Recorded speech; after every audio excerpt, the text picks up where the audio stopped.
Polls have opened in Kenya as millions elect a new president. This is the country's 7th general election since the resumption of multi-party electoral democracy some 30 years ago, and it's the 3rd election under the 2010 constitution. Let's get more analysis now on what to expect, and we're joined by Senior Research Fellow at the Institute for Pan-African Thought and Conversation. This is the University of Johannesburg, Dr. Westen Shilaho, who speaks to us from Nairobi, though, this morning. Doc, good morning to you. Thank you very much for the pleasure of your time. Let's start with your observation. How long have you been in Nairobi for, and what's the mood on the ground in your observations? Well, I've been in Nairobi since the campaigning a number of weeks ago, and it's expectant. Kenyans are looking forward to these elections that are ongoing, looking forward to the transition, looking forward to a government that will address and respond to their socio-economic and political needs. And they're looking forward to peaceful elections, unlike in the past. Yeah. These elections have been about issues affecting ordinary people as opposed to elite-centered elections that Kenyans have had in the past. These elections have been less ethnic in orientation, and therefore the mood is calm as opposed to previous elections when Kenyans tended to be anxious, not so sure about what will follow after they cast their ballots. Sure. That's quite a mouthful, Doc. You've said very little, but it actually shines the spotlight, and you talk about this election being less ethnic, and we cast our minds back to 2007, that election violence we saw. You talk about this election being issues-based as opposed to elitist. Perhaps let's start with President Uhuru Kenyatta's 2 terms in office. Some people have characterized it as having been turbulent. What would your assessment be? Well, my assessment is that Uhuru Kenyatta ought not to have been elected president to begin with. It was a wrong ticket for Kenyans because he sought the presidency specifically to cushion himself from the International Criminal Court. And therefore, the matter of statecraft and governance hasn't featured at all throughout the 10 years he's been in power.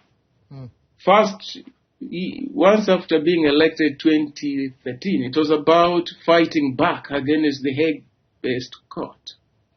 Soon after, it was about crony capitalism, consolidation of his economic interests.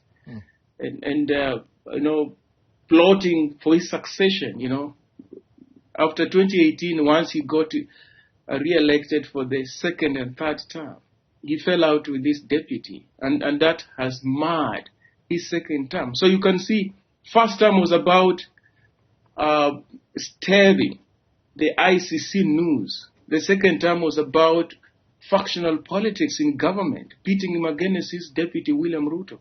And therefore, Kenyans have really not been served, as it were. Issues pertaining to people have taken the back seat, and elite factionalism, infighting and corruption, and crony capitalism are things that took center stage. So I think his presidency has been, as it were, not a boon to Kenyans, as it were. It hasn't been a boon. It's been a minus, for lack of a better word.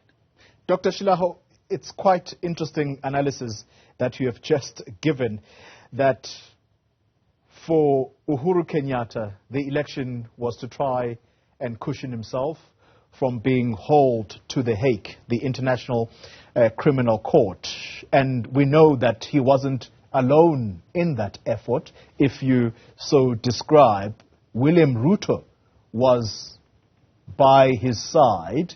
They went on to form a political party together, the Jubilee Party. They've since fallen out. How should Kenyans react or treat? Or what should the Kenyans' reception be to William Ruto, who has been the deputy of Uhuru Kenyatta? I think Kenya should embrace him for one reason, that Kenyan politics has been tumultuous since 1963, very much conflict-driven, ethnic, about personality cults, and betrayal. Betrayal. That political elite are notorious for betraying one another, and that cascades into the rest of the society, whereby there's lack of social trust. Kenyans hardly trust one another. Why? Because the political elite do not keep their word. Uhuru Kenyatta has not explained to Kenyans what is it that William Ruto did so that he chose Raila Odinga as his preferred successor, as opposed to William Ruto, who has stood by him in the past, stood by him in 2002, stood by him in 2013, stood by him in 2017. So he hasn't explained the reason as to why he decided to throw him under the bus, as it were, and prefer his erstwhile rival Raila Odinga. And Kenyans looking at it, some see it as it's a question of consolidating power within certain families in the country. Jomo Kenyatta family, Daniel Moi family, second president, and then Raila Odinga, who wants to join it in the event that he wins this election.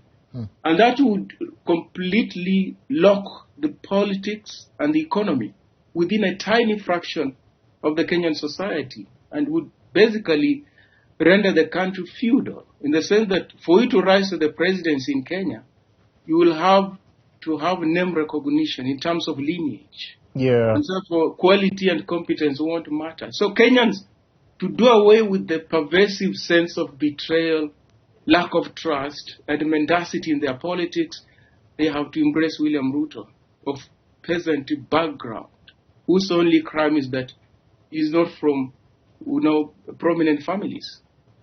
Very interesting indeed.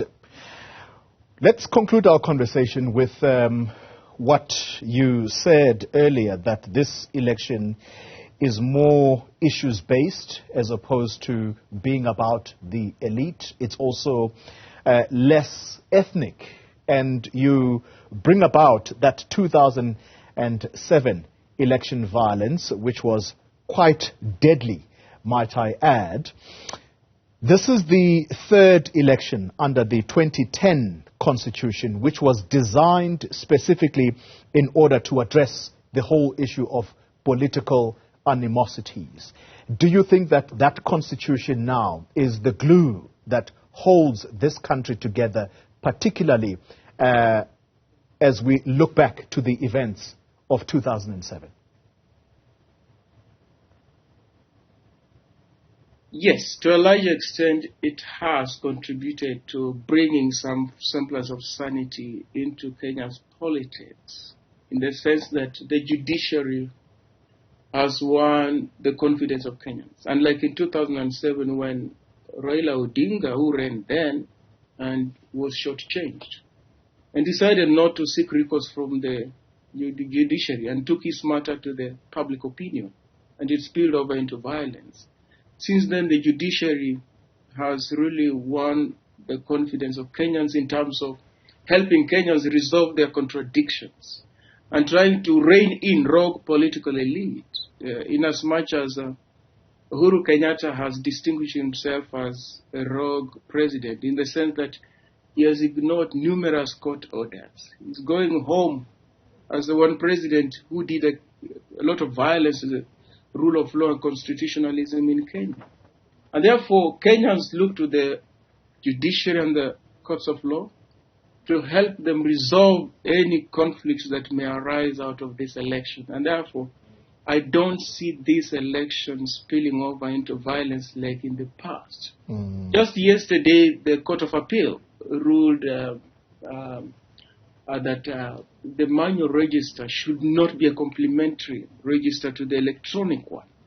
And that, to a large extent, restored confidence in the electoral process, because the William Ruto camp party had argued that opening up two registers, one electronic, the other manual, would open up a room for fraud.